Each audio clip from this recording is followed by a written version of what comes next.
Un jour, il m'a paru que la lumière ne naissait que dans le silence. Dès lors, je me consacrai à la voie du retour. Loin des tempêtes, dans cette antre sylvestre, je me suis retiré. Je cultive mon jardin, je bâtis ma cathédrale. Seules les étoiles contemplent mon sommeil. Nonobstant mon dessein de rompre avec mes semblables, je gardais avec eux un point de contact. Une vieille radio sur laquelle j'écoutais les litanies du siècle.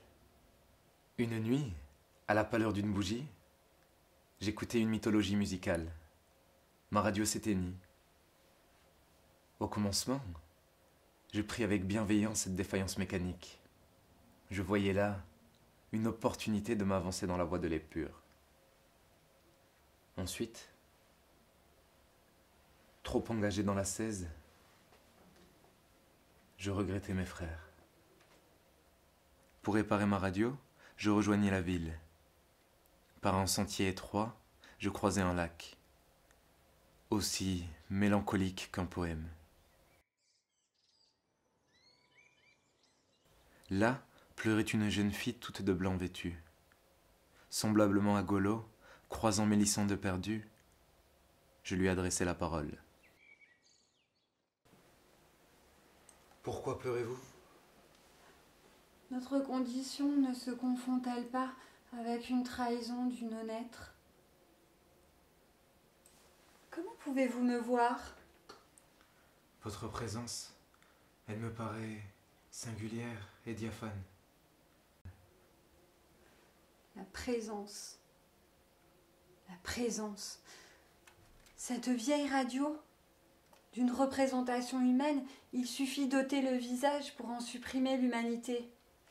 Voilà la radio. Elle nous livre une voix sans visage et donc désincarnée. Je ne le pense pas. Pour humaniser une image, il suffit de l'associer à l'un de nos semblables.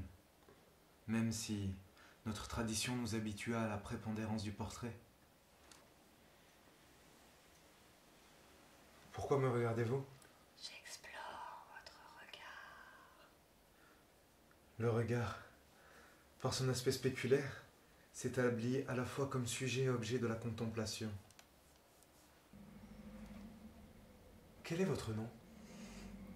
Je ne vous permettrai pas cette discourtoisie de briser le mystère que je vous offre.